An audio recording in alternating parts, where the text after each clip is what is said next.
Good evening, everyone. This is Lyrita Barrett for the Institute for Global Transformation. This particular program is called Self-Mastery Training via Ageless Wisdom Teachings. And today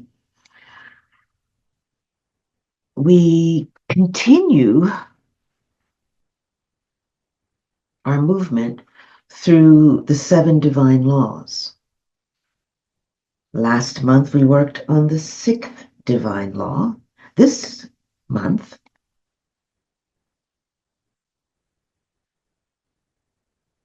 we're working on the 7th divine law, which states,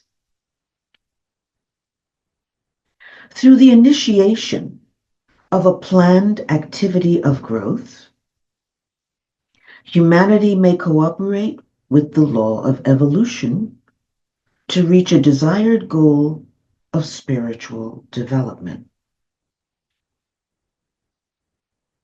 Basically, what that is saying, and I'll repeat it again, because sometimes repetition allows things to sink in.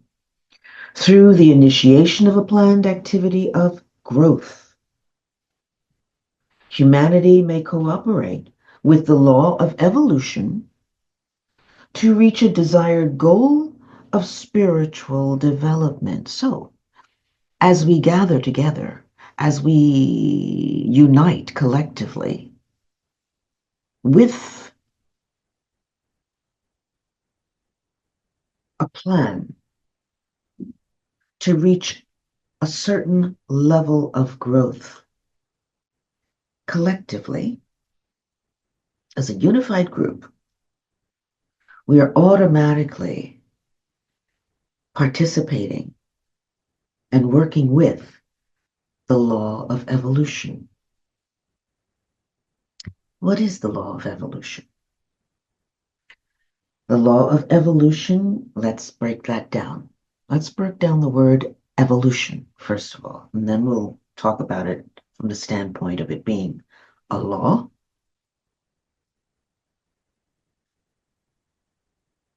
Evolution is a Latin word broken down into two aspects, e and volvere, or volver, okay? E means out, the e means out, and volver means to turn out, to roll out, to blossom, okay? To unfold. So,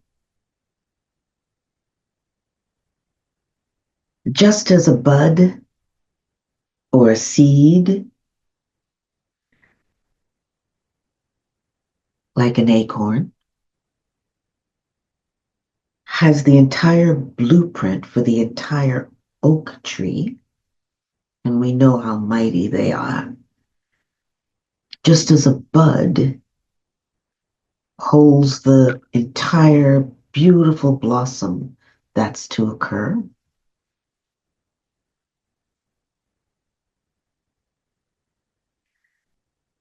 that is representative of the process of human growth and development.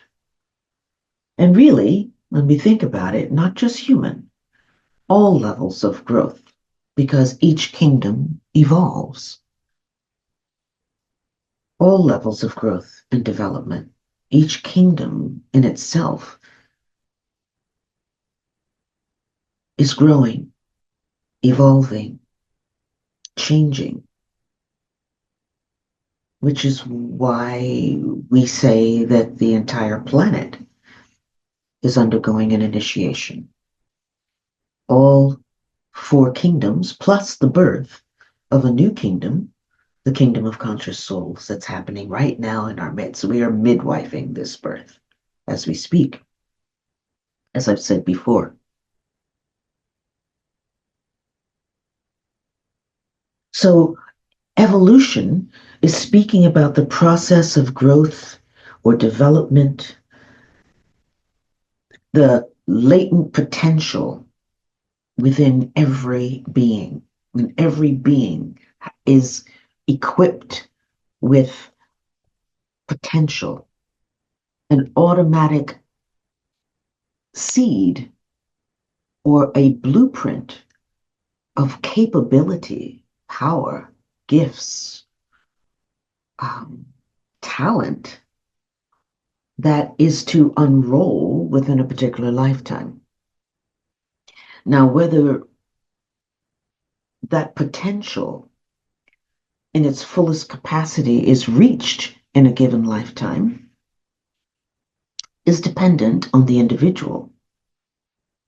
As our spirits used to say, or said at one time, how high you turn your fire determines how fast your water will boil.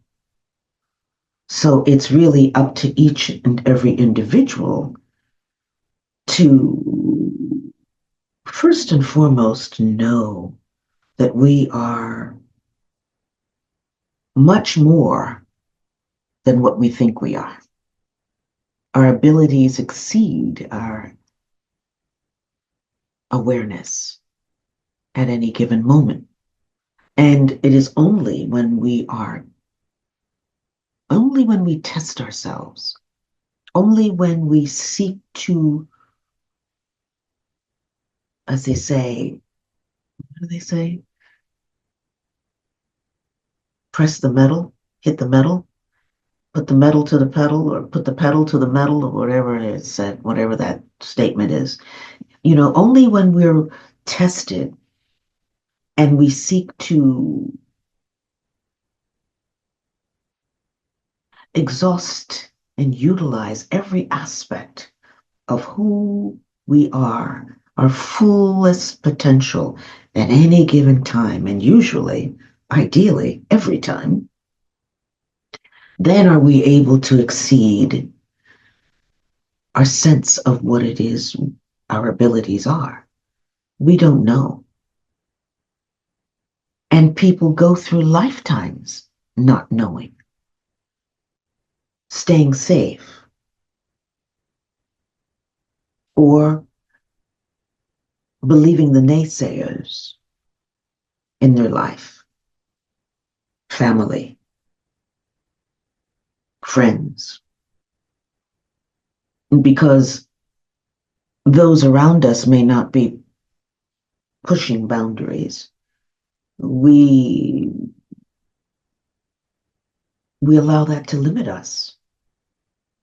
We accept other people's ring pass not boundaries, limitations that they put on themselves, and never seek to go beyond them. As a result, yeah, we don't go anywhere. We don't move. We don't evolve. Okay?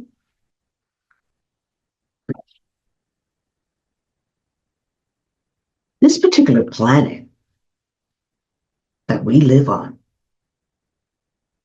within our solar system and within the cosmic scheme is a very, very important planet.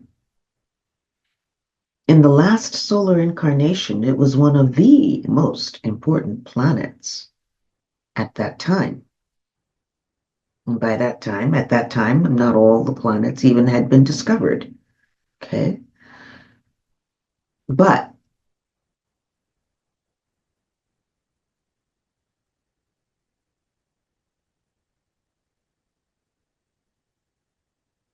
our planet, Earth, which, by the way, um, is a testing ground. It is a place where people, no, it's more than a testing ground. It is where those souls that in previous lifetimes or incarnations have either one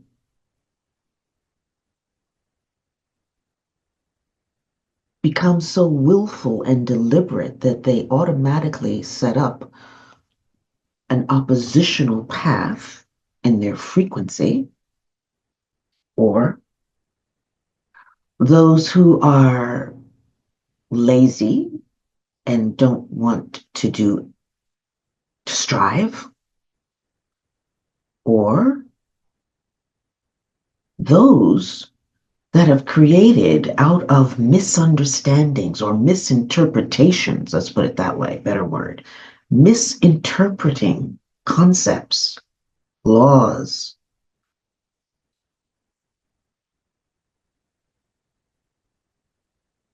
cultural milieu, have caused huge systematic failures.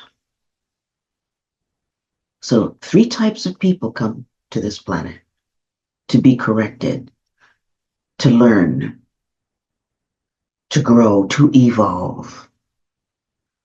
Either those that have set up an oppositional path through their frequency because of being way too willful and deliberate, Ray 1, in essence, or those who are lazy in any particular evolution, or those that have created major failures through major misinterpretations.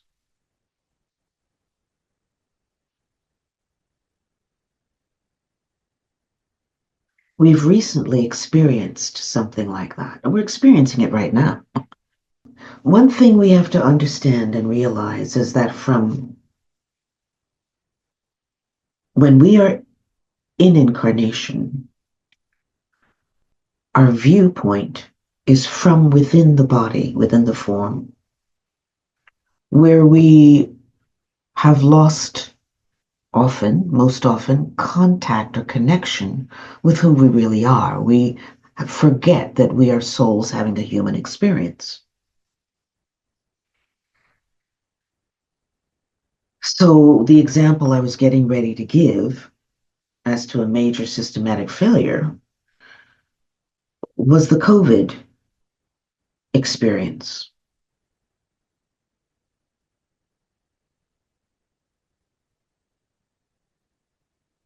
The lack of communication, the desire to keep things quiet and secret, um, embarrassment, mm, countries that were embarrassed um, and didn't want people to know, or uh, ignorance, um, political divides that have come up over the last, 15 to 20 years, um, wherein the ability to communicate with each other has lessened, has become, has degraded completely. So, so that's an example of those who create major failures through misinterpretation. Um, I would venture to say that anyone who is disenfranchised as a result of greed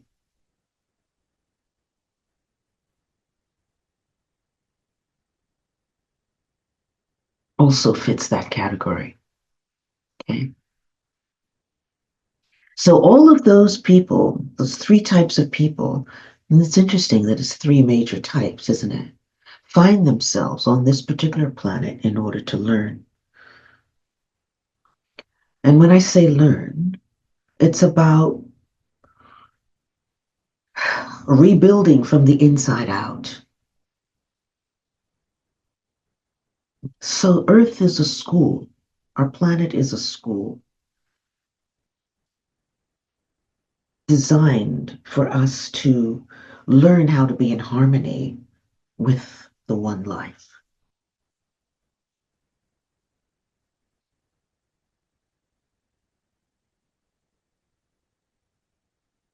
And this also applies to those avatars who are sent to this planet in order to help lift humanity into another level. It's a karmic need, okay? It's a karmic need that selects a particular energy, frequency to be the guide or the the assistant to humanity as a collective in order to redirect the energies. And they don't come alone, by the way. They come flanked with a lot of energy, so a lot of different energies that are helping out. And they're mostly unseen in many cases, and many times seen as well.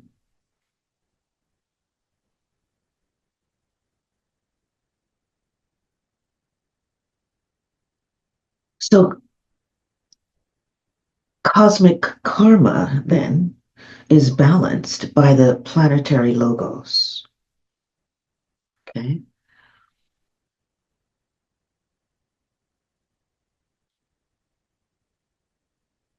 By the planets Saturn, the planet of limitation, and Sirius, the planet of mastery, those guides that are totally focused on the evolution of this planet, the star Sirius, that was well known by the peoples of Africa, especially Mali, way back before colonization.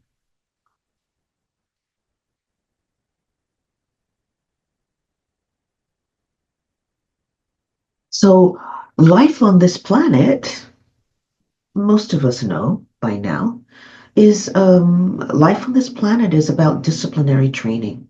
That's why we're here. We're not here to have a good time only. We're not here um, to live in silos. We're not here to stay within certain regions all of our life. We're here to experience life to its fullest in order to learn. And we're here to be able to match the three lower worlds within which we live with our soul's blueprint and begin to allow that to shift the energies of our being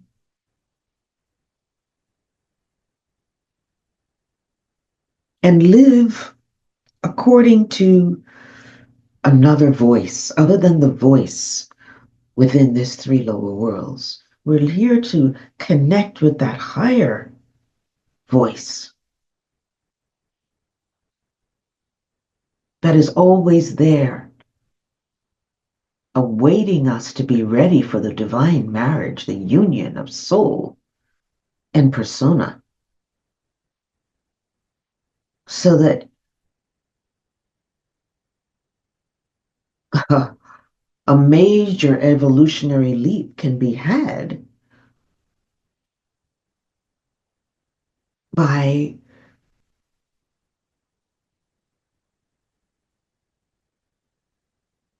allowing the soul to be fully in charge of this vehicle. Okay, to become fully, yeah, in charge of this vehicle. The persona cedes control to the soul. And as a result, the persona and the soul become one. The divine marriage, emergence happens. Union. So, all life on this planet is about disciplinary training. All life, not just human. Okay? We are here to learn. And the medium by which we learn is a fourth ray medium: pain, loss, conflict. Okay? That's the grist of the mill needed for us to begin to understand lessons and move into harmony with the one life. So training on this particular planet comes in three particular categories. One,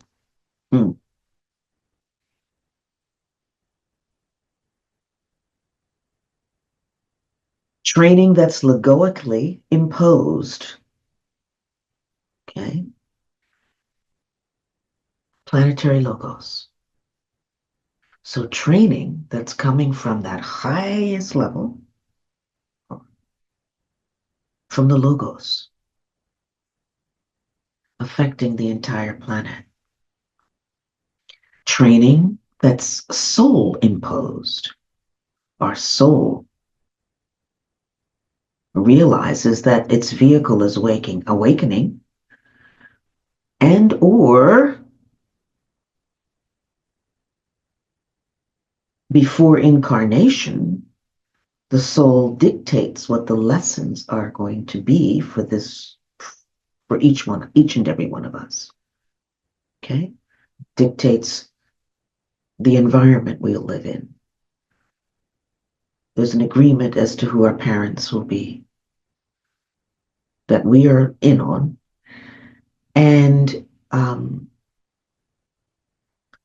yeah, all of that, our gifts, our talents, our weaknesses, strengths, that which will come easy and that which will be difficult as hell to create or to handle.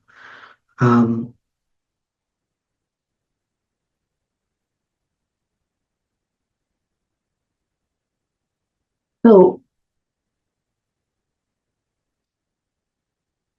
the kind of training that's logoically imposed is this kind of training.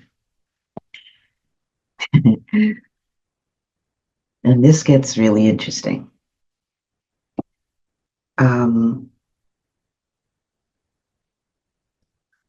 All life must serve with its own life. That's the dictum. All life must serve with its own life.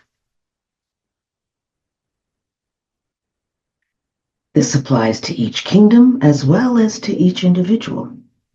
All life must serve with its own life, which basically means that every kingdom is food, so to speak, or is that which is used by the kingdom just above it, or above it, period. So we see that with the plant kingdom. It serves humanity, it feeds humanity, it beautifies our homes and our rooms. We get perfume from some of these beautiful flowers. The animal kingdom, whales give us perfume, ambergris. We eat the fish, the animals, all of that. So there is a system within each kingdom, or within all of the kingdoms, that there is use for each. And we also see that with the mineral kingdom. We wear the gems. We tear up the earth for the gold and all of the minerals that are making our cell phones and car batteries and whatnot work. Okay, we see it within the races. Okay, even down to, and I hate to say this, but it's basically a truth. Um, there's a sense that some races can be discarded or utilized for to make things in our world work better. I'm not saying it's right, but is it not true?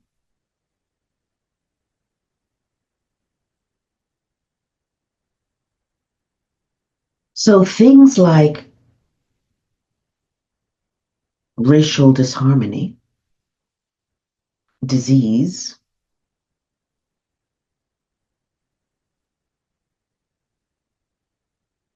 seismic activity, tornadoes, hurricanes, wildfires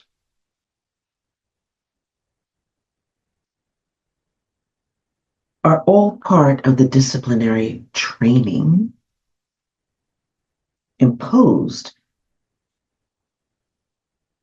upon the life of the planet by the logos. This is logos imposed discipline, disciplinary training. Through logos, logoically imposed training, we learn, we become humble. Life is tempered and cleansed. Things shift. People migrate to different parts of the world and mix. Cultures bloom as a result of that. And an understanding between the cultures, the mix of food and spices and consciousness, and the conversations that we can have as a result of mixing through migration. Um, yeah, is different. The energy, and I found this out after the fact. I was an adult, but it's only about 10 years that I learned this. Hmm. And I don't really know how to say it properly. I don't know how to say it scientifically, so it may not be wise for me to say it at all.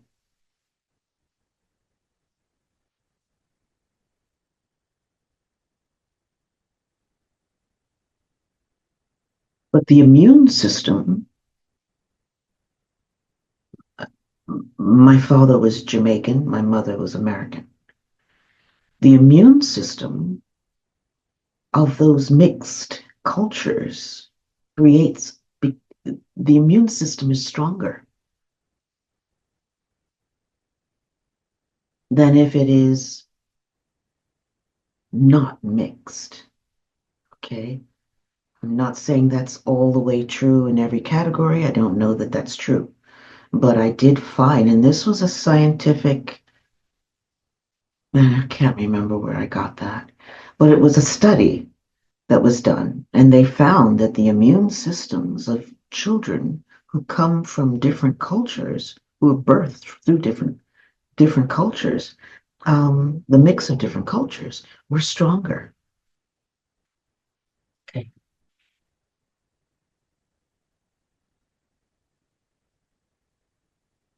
Consciousness is different as well. Yes, so this logoically imposed training shifts the conditions on the planet, and it tempers and assists in the development of the evolutionary process. So what we consider wars, okay, would that be? Probably not. That would be something that's more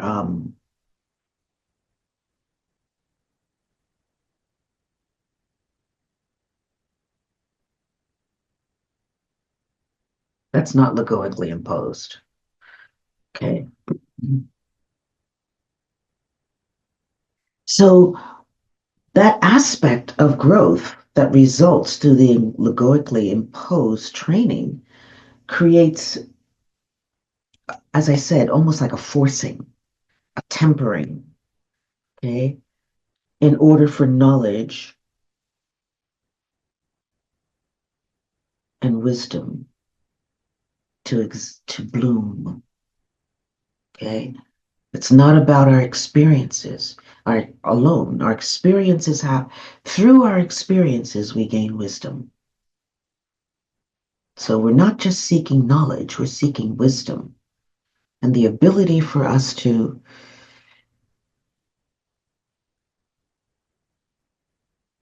test the metal, so to speak, over and over and over again is how we begin to gain a level of control, understanding, um, ability that over time, through constant testing, turns into or leads to wisdom overall.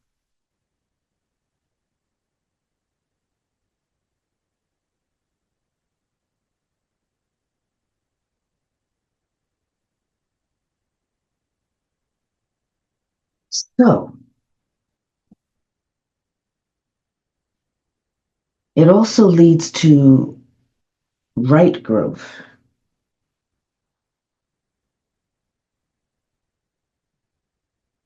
It leads to expansion of consciousness. And an expansion of consciousness always leads to embodiment. So, so the goal that we seek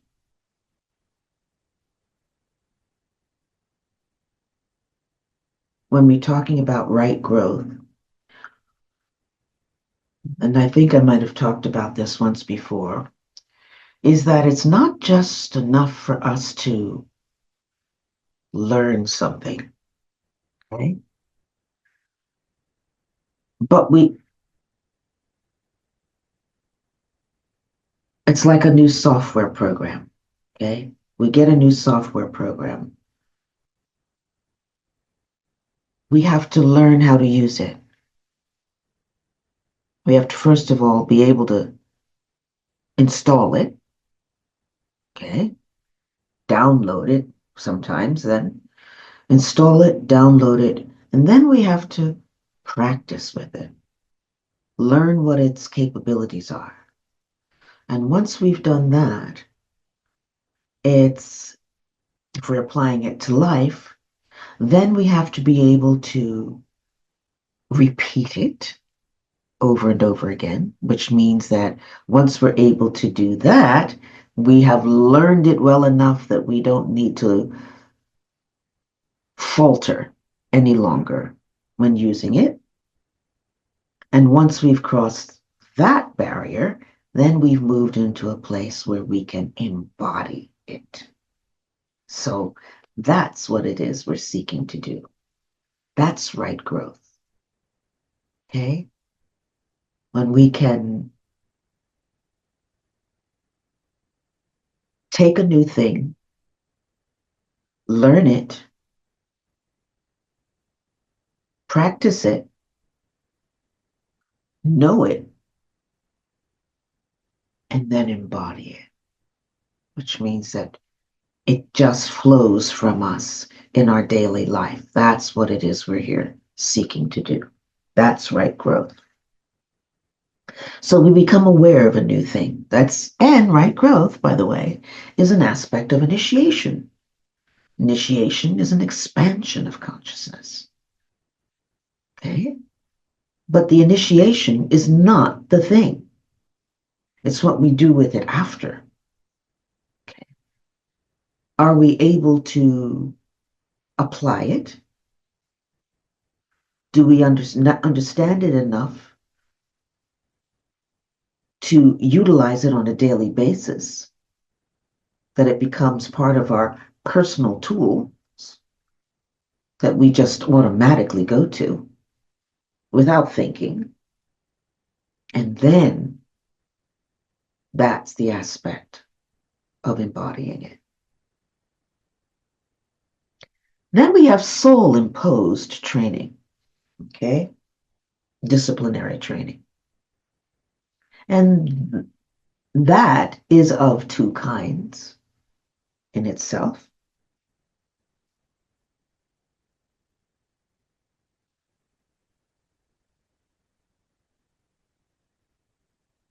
It's about one, the first type is about imposing upon the persona or the environment those qualities and characteristics and conditions most conducive to the growth of the incarnating consciousness, soul imposed disciplinary training. And this is done at any given time. So that's type one of soul imposed disciplinary training, imposing upon the persona or the environment those qualities, characteristics, conditions most conducive to the growth of the person, the incarnating consciousness at any given time. And two is the application of the law of karma to its personality in the three lower worlds by the overshadowing spiritual soul. The overshadowing spiritual soul is that aspect of our soul that is overshadowing. Okay? It's not indwelling, it's overshadowing. It holds the blueprint of who we are to be. The indwelling soul is that aspect of us that is dealing with things on this level.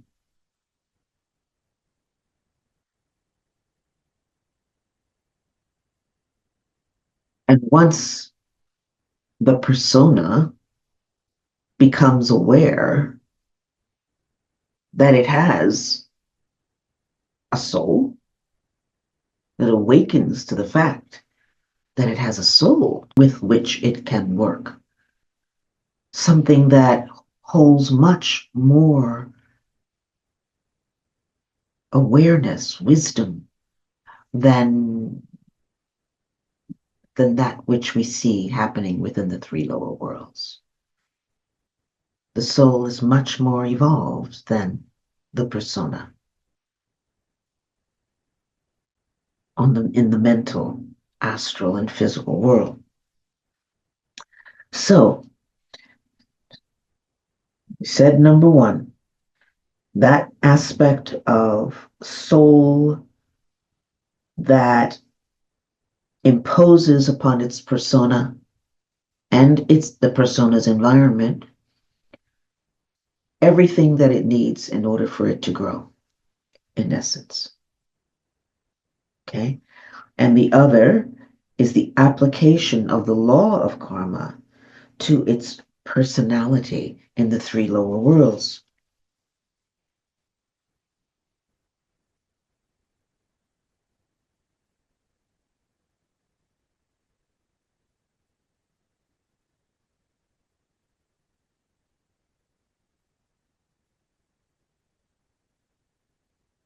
So, the overshadowing soul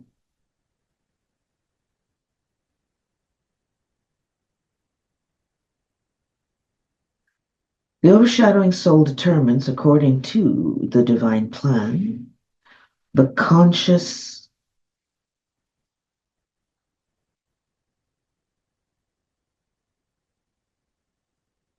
I cannot. Oh, ah, the overshadowing soul determines, according to the divine plan, the conditions the incarnating soul is born into. We talked about that already, right? Okay. The conditions the incarnating soul is born into. So Um, if you are born into wealth, royalty, born on the street because your mother is a junkie, whatever the case is, okay, missing father or mother, um, and that becomes a major story in your life from which you grow, strengthen, and develop. Whether you were abused as a child, um, extremely intelligent in school, uh, or whatever the story is, we all have one. It's the overshadowing soul that determines that, those conditions, okay? Our environment is then totally based on karma, what it is we need to learn in a particular lifetime, okay? Mm. Which means there are no accidents in birth or death. And that is something that we all would benefit from learning because so many of us allow ourselves to be bound by that story.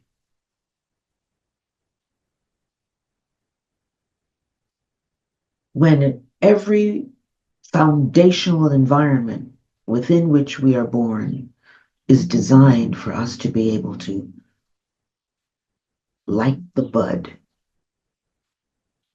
grow from it, out of it, up and out of it, and stand tall and find ourselves in a totally different condition because consciously we were able to push the barriers of those conditions and environments, that environment beyond. We didn't allow ourselves to be limited by it. Okay. Whether it be a guardian angel in the form of a human being who helps teach us and lift us and support us and guide us, or whether it be a teacher, which is what that person would be, or whether it be a brother or sister, something happens. A job that we get, we decide we want to work at a particular location. We go there and all of a sudden our life changes, or travel to a different country. And all of a sudden we find that it's the exactly type of soil we need, enriched soil we need, enriched atmosphere we need in order to grow. Okay. So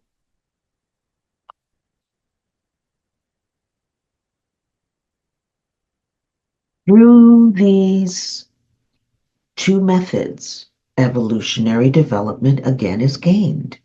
And as I said, there are no accidents of birth and or death. There are no accidents. Boy, can you imagine being, those who are taken away seemingly way too soon? It's because it is their time.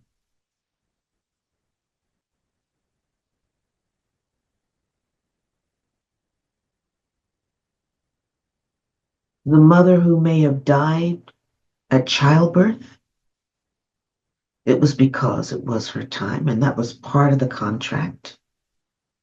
So that that young individual, that birth of those babies, or a baby, if it was a twins or triplets, whatever, so that that child or those children would be able to grow up with another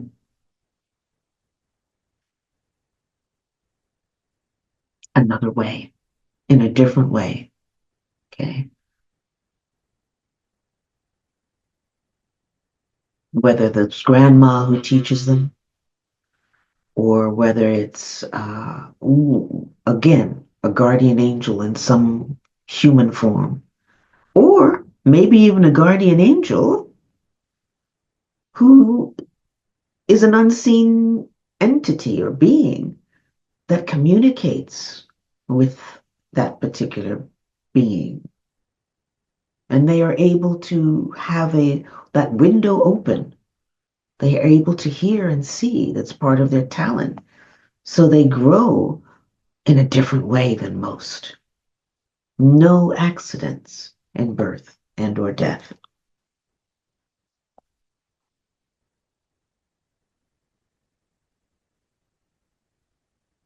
So as a result of these two methods of soul imposed training, as a result, talents, tendencies, characteristics, and qualities are built into the persona as part of the disciplinary training seeking to be imposed upon that incarnating consciousness, the consciousness within that form that is incarnate. Okay, within the planet. So,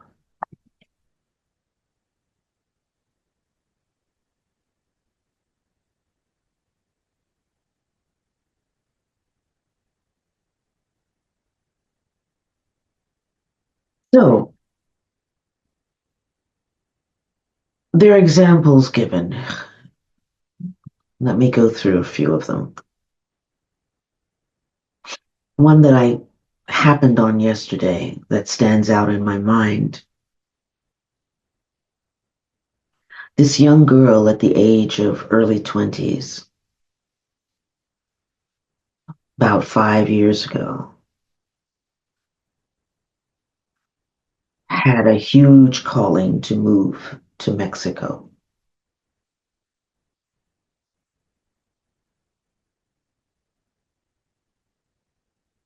Against her family's decision. She was not married, right out of school, and just had a angst, a desire to live in Mexico. So she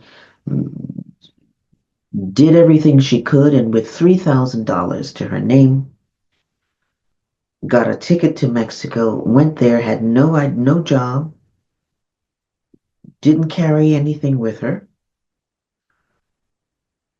and did not know how she was going to make it. But arrived in Mexico and found so much help, open arms and friendship, um, protection, and putting herself in a brand new environment with a language she did not speak helped develop her intuition and helped align her with her soul so strongly that she very soon after that began to realize that she was being guided moment to moment. Speed forward, present day, I think now she's living in Argentina, loves it, and I don't know exactly what her economic situation is, but she did not look like she was hurting. She looked extremely healthy, and she was extremely connected. And by the way, this was a Black woman, young woman. So she completely up and left the United States, left her culture as she knew it, and put herself in a totally new environment, totally on a whim, so to speak, out of desire and love of the culture, and now is in a totally different environment with friends, and she understands the human condition better than she would ever have understood it, it seems, if she had stayed and allowed her world to be limited. One example. Another example. A person comes into a lifetime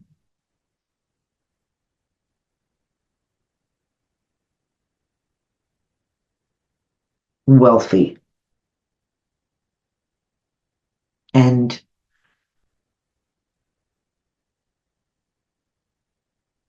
connections with connections. And they have all the boxes are checked for absolute success.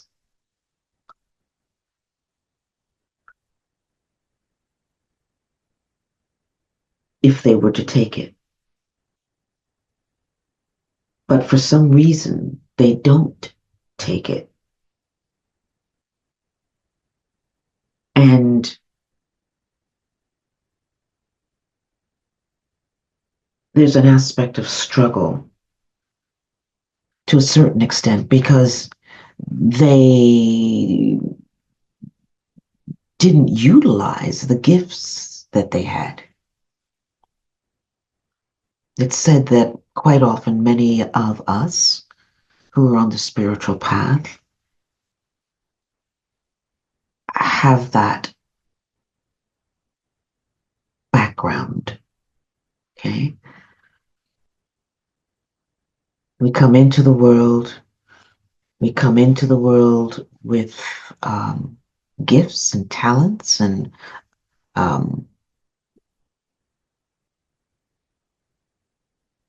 credentials, so to speak.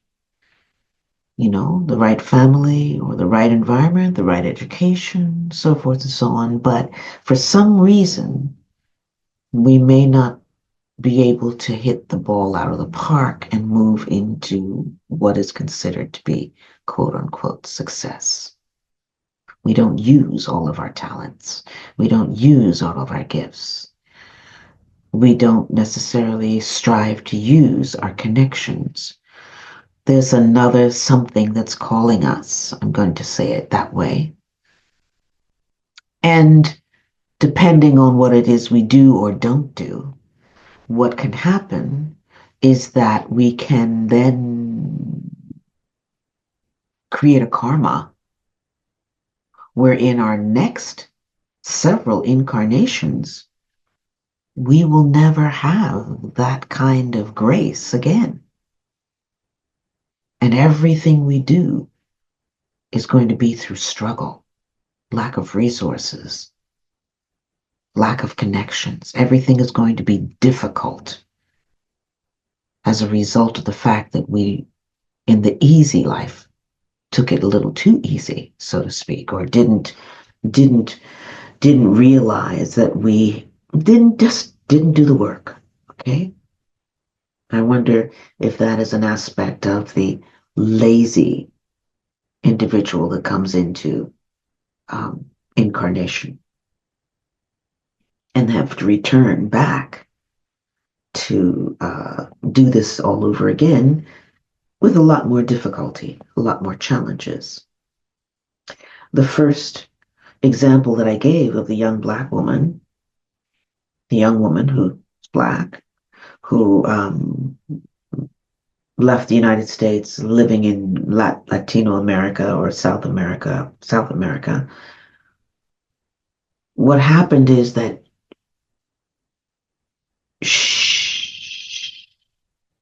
she strived. There was a lot of striving that went on because she put herself in an environment where she was the only one she basically had to turn to. She had to put one foot in front of the other and try to make it. And as a result, she gained the ability to hear inwardly and be directed consciously from moment to moment to moment. She learned how to trust herself, her inner voice. And she said she gets downloads all the time, that she has to get up and write these things down or process what it is she's getting, because the information is just so beyond. Okay? See the difference? Another example is someone, I can relate to this one, who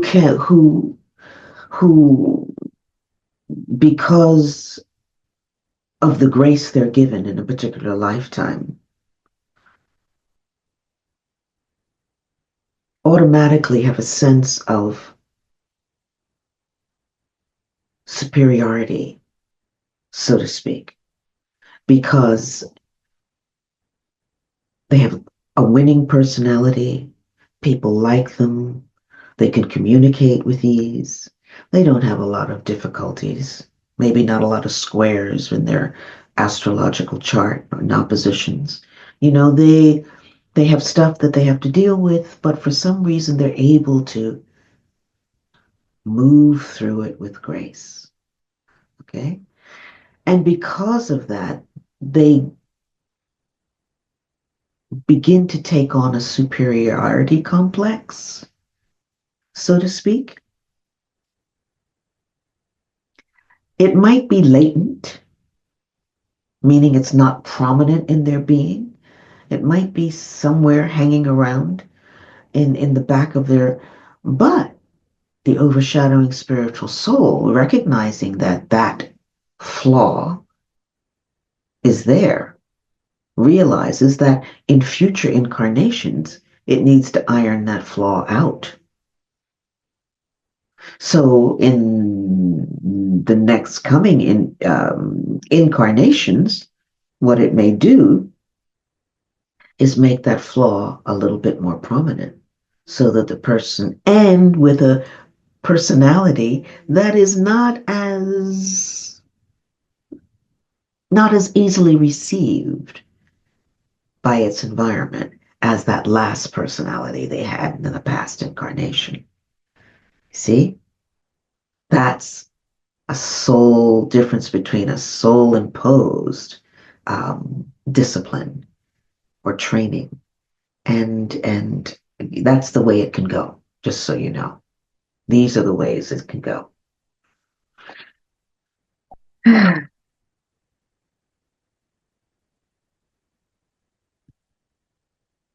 In order for us to begin to iron out flaws and not take them from lifetime to lifetime to lifetime. That is what the overshadowing spiritual soul does. It looks and sees, okay, we need to work on this time. Next time, we're going to be working on that. This last time, they were a winner. Let's make them not so much a winner this time, see how they handle it, and see whether or not this particular flaw, how it is able to stand. And that way, that person begins to learn that that persona begins to learn that it cannot be attached to the form. It cannot be attached to the idea of the form in order for it to grow. It has to let go of that idea of the form. Maybe they were really handsome, beautiful in the past lifetime, and in the next lifetime, and they were able to pass through doorways with that beauty. Okay? If it's not taken away in that particular lifetime for them to realize that it's not about the form, maybe in the next lifetime they'll come in and they're not going to be as beautiful at all. Okay? Some kind of, maybe they're blind. Maybe, that's overshadowing soul, working things out so that we learn as much as we can, as fast as we can. Well, not necessarily, because speed is not important to the soul. Incarnations are ongoing. It makes no difference how fast or how slow. Just that we learn. So we see that cycles, we go through cycles of opportunity. Okay. And these are all determined by our overshadowing spiritual soul. The overshadowing spiritual soul has a lot of responsibility. Okay. Obviously, it has a lot of responsibility. And as we've said before, it will make sure that all of the factors are in place. All of the conditions, the environment, the talents, so forth and so on, are in place. And then it will leave its persona alone.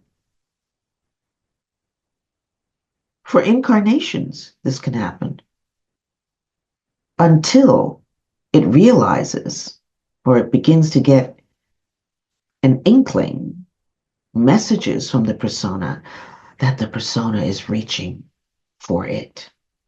That's when all of a sudden it begins to say, ah, okay, now I can turn my energy to my vehicle, my persona, this persona in this particular incarnation, because it's awakened now, awakening to the fact that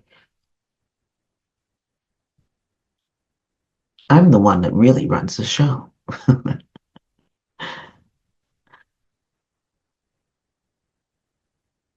So, depending in a lifetime, we can bank a lot of positive karma, good karma that will work for us. And it can work through for us, believe it or not, through incarnations. Jimmy Carter. Look at how much good karma that man created. Look at how much great karma. So they've created a lot of beautiful karma. Their work was totally about service to humanity. It was not about persona, the individual. It was about we, the group, not I. So that good karma can be banked for incarnations to be utilized.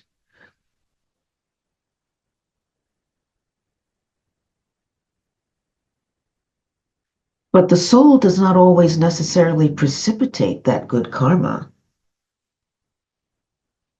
until a certain point or level of development is reached.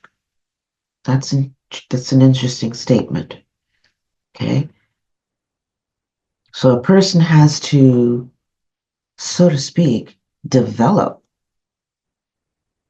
within themselves a certain to a certain level before that good karma begins to become effective in their lives.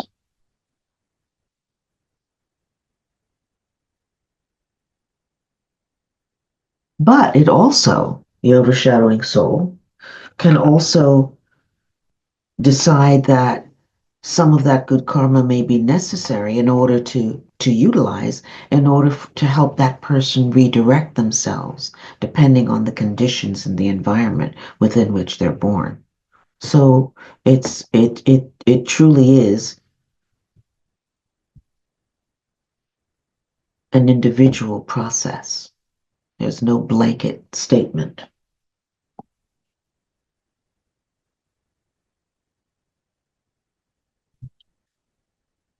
So the overshadowing soul is conscious of developing, helping to develop the persona that's within the three lower worlds, so that the individual can awaken to the fact of its spiritual life and awareness. Okay, per its purpose, its true purpose.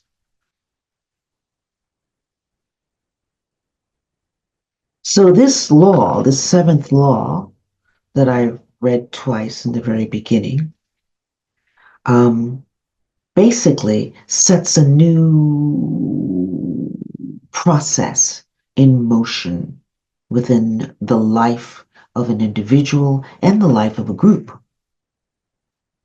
Okay? Imagine what it would be like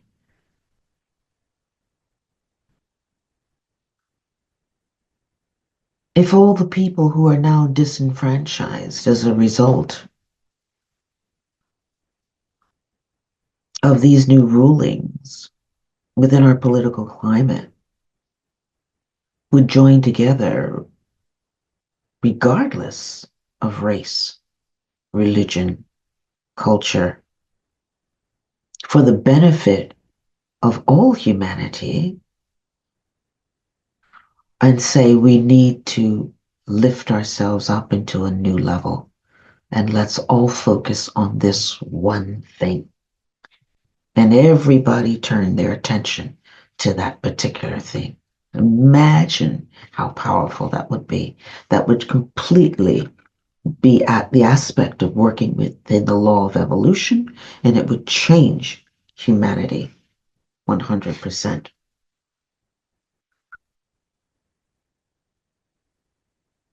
It would alter the form that we know is humanity now and lift it into a completely different frequency.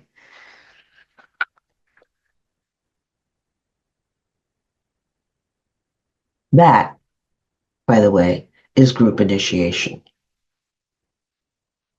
right? That's group initiation, expansion of consciousness on a group level. That's what it is we are to do. And I truly believe, folks, that that is why we're seeing what we're seeing right now in our environment, within our country. It's going to erase dividing lines because everybody is going to be disenfranchised. No one will not be disenfranchised. Very few. So,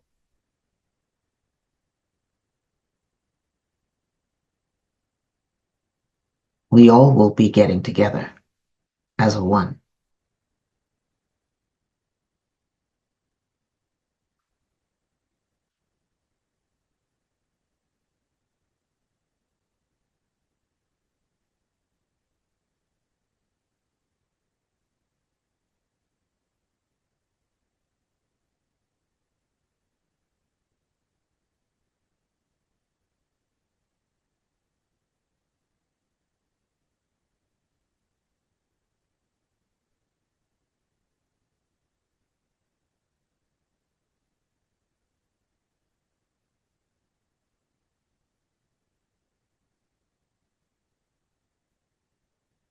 The degree,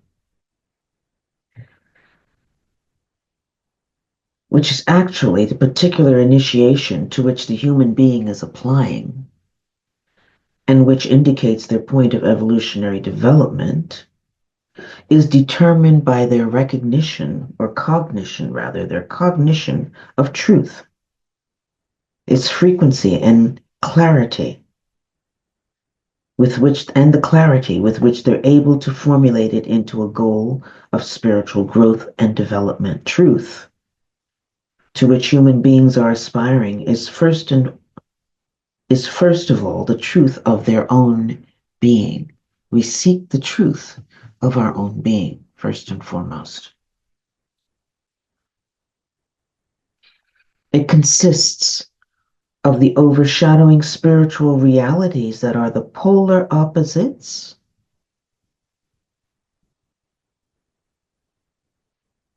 that attract each other, are polar opposites of the discordant notes within their lower nature.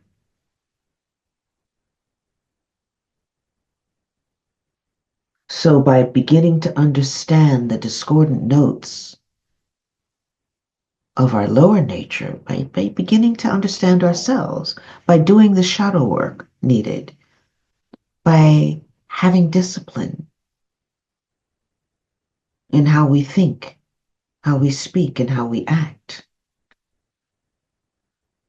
by not taking every day for granted, by addressing on a daily basis that higher power that we believe in, by whatever name we call it.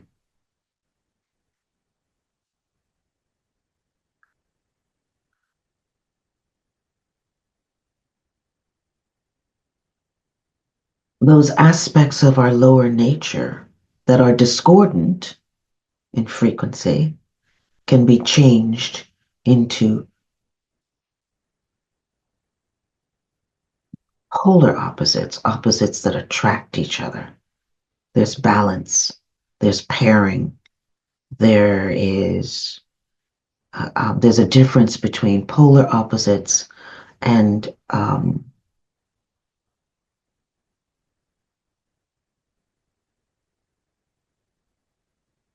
oppositional movement, okay?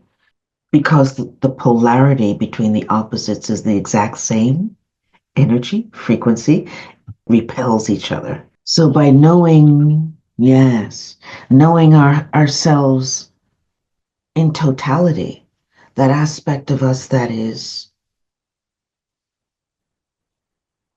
greater, wiser, plus the aspect of our lower self, seeking to unite with that aspect of the higher self by that constant conscious awareness of who we really are in the three lower worlds and that which is above, or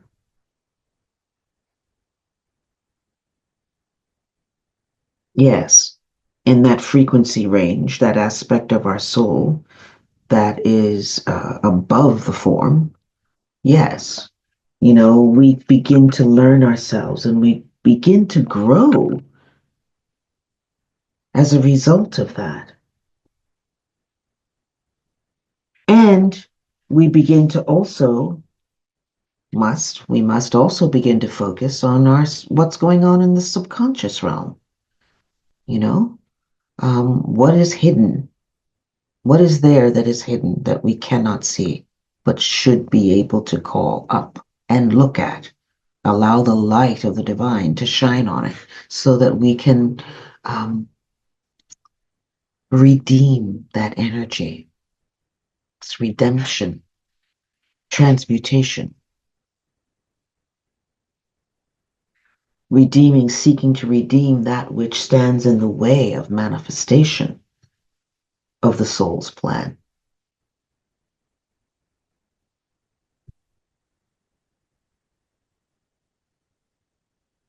So when we seemingly get things incorrectly, when we seemingly don't listen, whether usually we don't listen because we don't want to hear, we don't want to listen, we want to do whatever it is we want to do.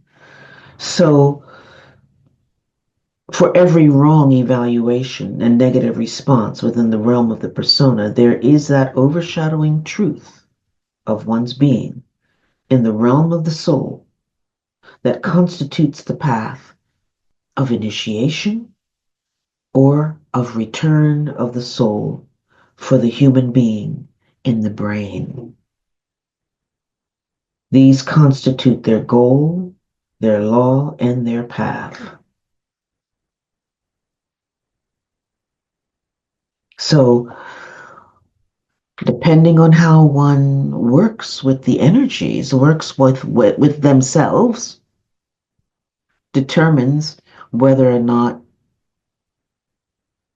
we graduate out of a particular condition or whether we still have to return and work out the energies of that particular condition again.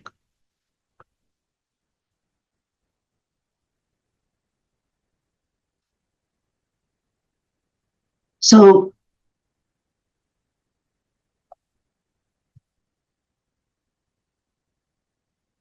if we're fastidious and dedicated and consciously working to evolve,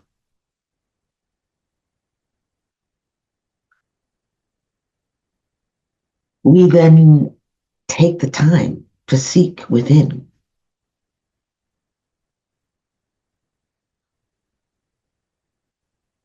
We are just as much living in our interior world as we're living in the outer world, if not more so in the interior.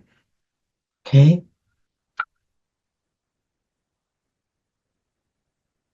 We seek within ourselves that which lies above and below the threshold of our awareness. And we formulate our goals of spiritual growth and development out of what we find in the two halves of the sphere of consciousness, that which is above and that which is below our threshold of awareness, where we discover resentment, we build loving response.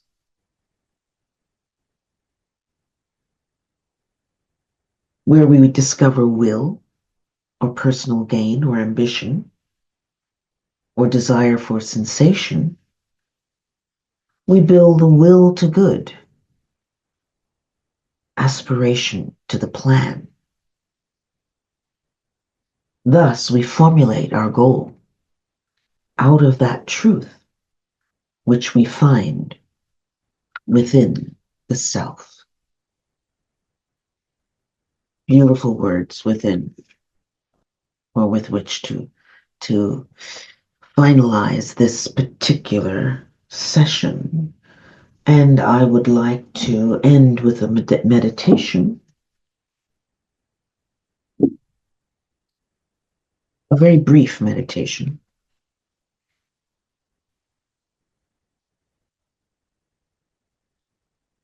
But one that is important. So, in order for us to then be functional in this work, 3 things are recommended. 1,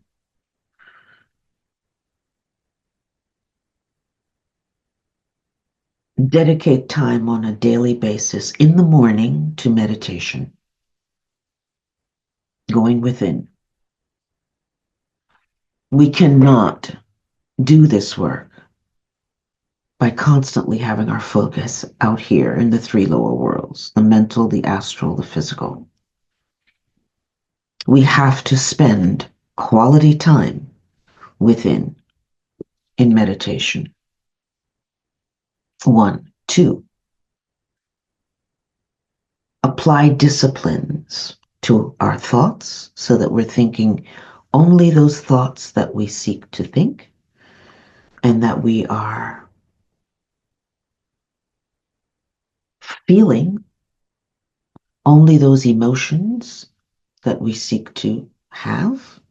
We do not allow ourselves to spin out into lower emotional levels. And we do or act in our world only that way, which is representative of the meditational energies that we are experiencing, and we bring it down into the 3 lower worlds and we live it on a daily basis throughout the day, as often as we can remember. And when we realize that we've forgotten, we bring ourselves back, because meditation is going to show us the blueprint, the true blueprint of who we are as a soul.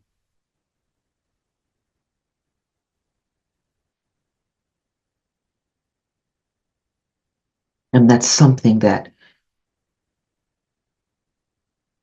you always want to have, a meditation journal that we can bring down, write about it, ponder it, write it down immediately, because you will not remember it an hour from now, 20 minutes from the meditation. You think you're going to remember it, but you won't.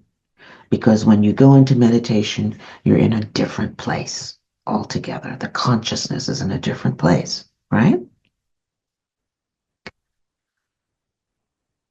And then utilize, apply, wear that wardrobe, that dress that you touched into in your meditation may wear that cloak around you throughout the day and allow it to work out in everything that you think, say, feel, say, and do. Okay? And when you realize that you might be off that tangent, go back, don it again, put it on again, and allow it to guide you, dress you, allow it to be your frequency for the day. It will become automatic in time if you do that on a daily basis.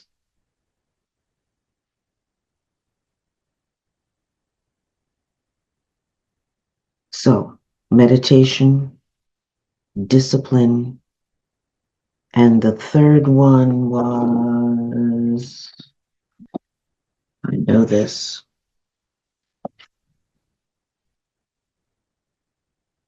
Oh, right. Most important, very, very important. I'm not going to say most important, but extremely important. In the evening, get into the habit of, like you start in the morning with your meditation, in the evening, get into the habit of doing what is called an evening review. An evening review is where you, before you are ready for bed, okay? Not unless you are one of these people who is in bed long before you actually are ready to sleep, okay? Then it can work. But if you're like me, by the time I get into bed, I'm usually dragging. Okay. And the minute I lay down, it's like, and I'm out. So, what you want to do is to kind of close down maybe about an hour, hour and a half before you actually are ready to go to sleep. And do an evening review. Start with what just happened not too long ago, and then backtrack to earlier in the day, what happened before that, and what happened before that, and what happened before that. Look at everything that happened. Just examine it from the standpoint of your meditational experience. What could you have done better? What could have been said in a different way? What reaction did you notice? Were you able to serve the people in your environment on that day, on that particular day? Or um, were you able to hold a frequency from your meditation throughout the day? Look at these things and look at them from the standpoint of different qualities. Okay?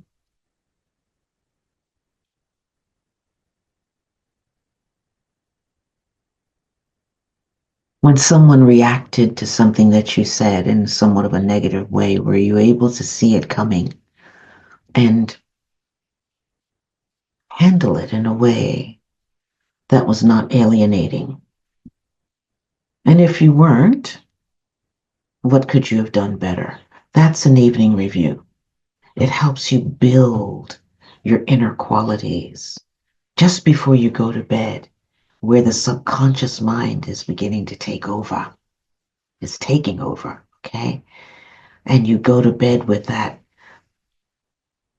threading. It's a complete threading so that when you awaken with another level completely, okay? Over time. That's what it is we're supposed to do. Okay, the meditation. I ask that you prepare for meditation, please.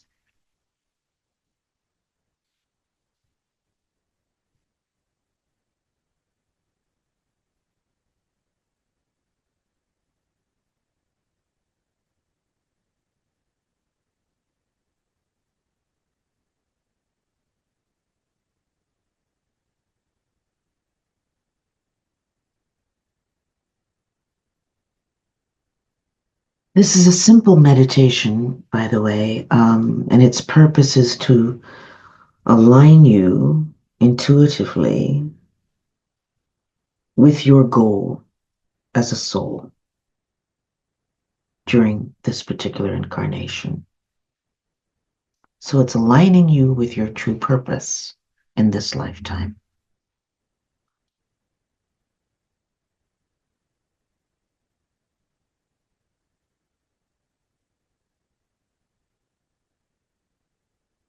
Take a deep breath and become physically relaxed and comfortable.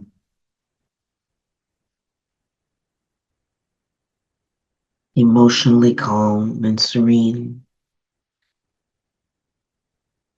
mentally poised and alert.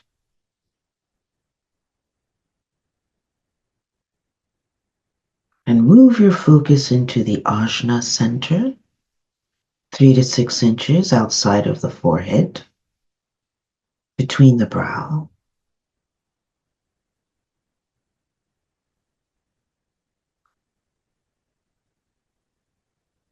There, in the ajna center, integrate the threefold persona, your mental body, your astral body, your physical body, into a single unit aspiring to the soul.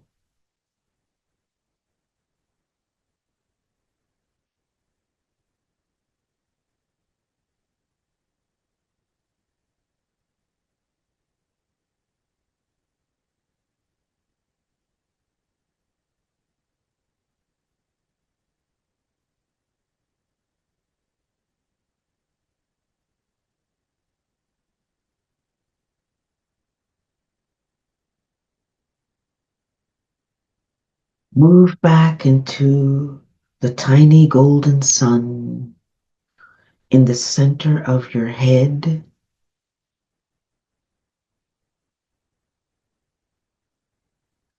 following that line of light between the ajna center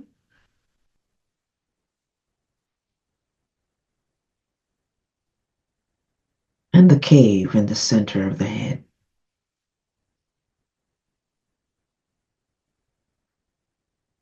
And integrate there your threefold soul, your animal soul, your human soul, and your spiritual soul into one single unit.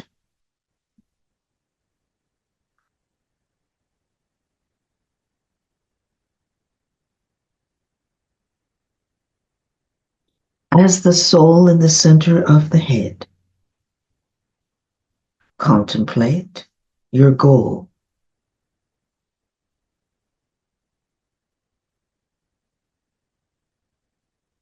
facet by facet.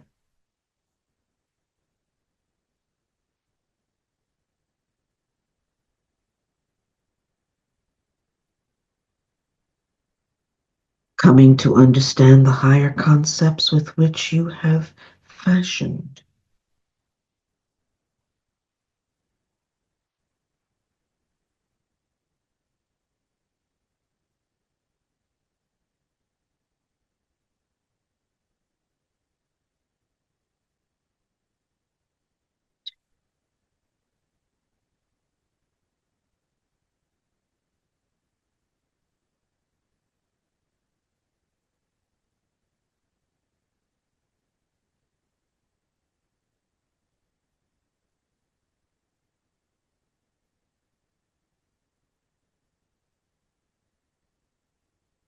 the goal is fashioned by higher concepts.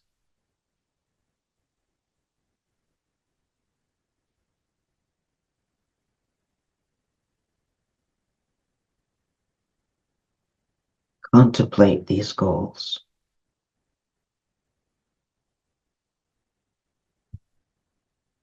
in their various facets. Maintain this alignment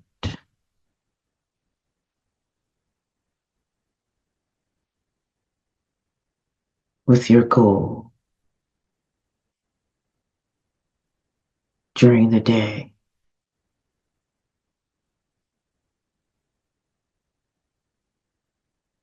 And take more time now in this moment that we are together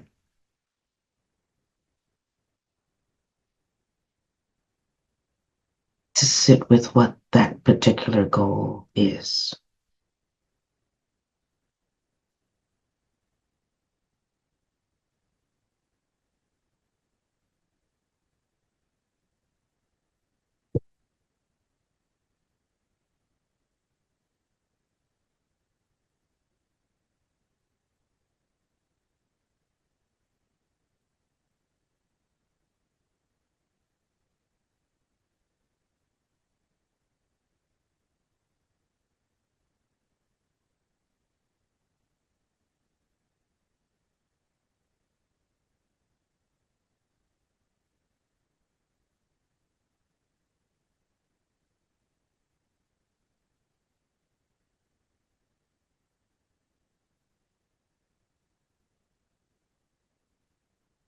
Maintain this alignment with your goal during the day,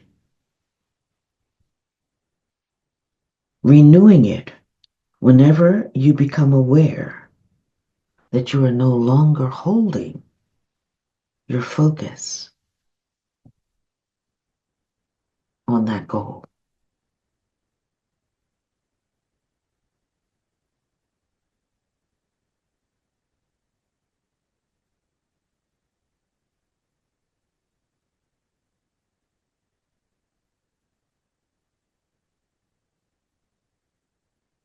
Realize that you can return here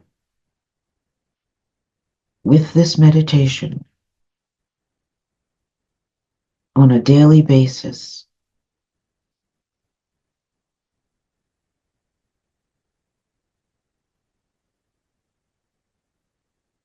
and that your goal, once achieved, will shift.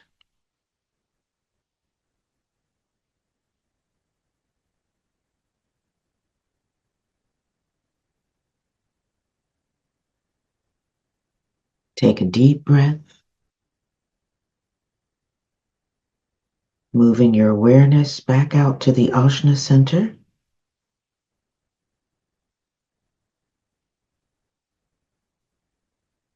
and bringing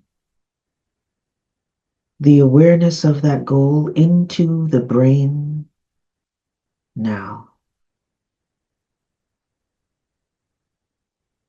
When we anchor it into the brain, you are less likely to forget it.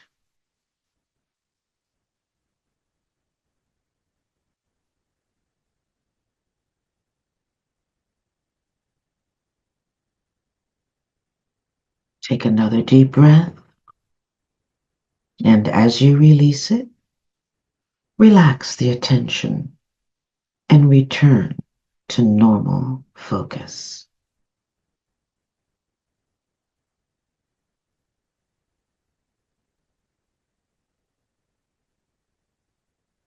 Hey,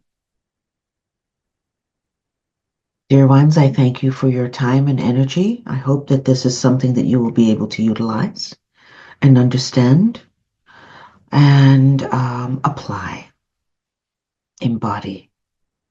There's a lot of work to be done through this particular lesson.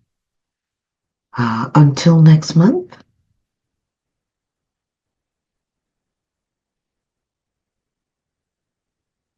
stay anchored in these turbulent times. Do what's needed through meditation, through breath work, through planting your feet on the ground and talking to the trees, planting your spine on the ground. It's very grounding, very earthing, and journal.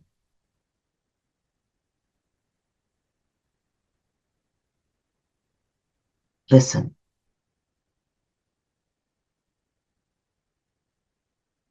that is the way we will be able to get through these turbulent times together.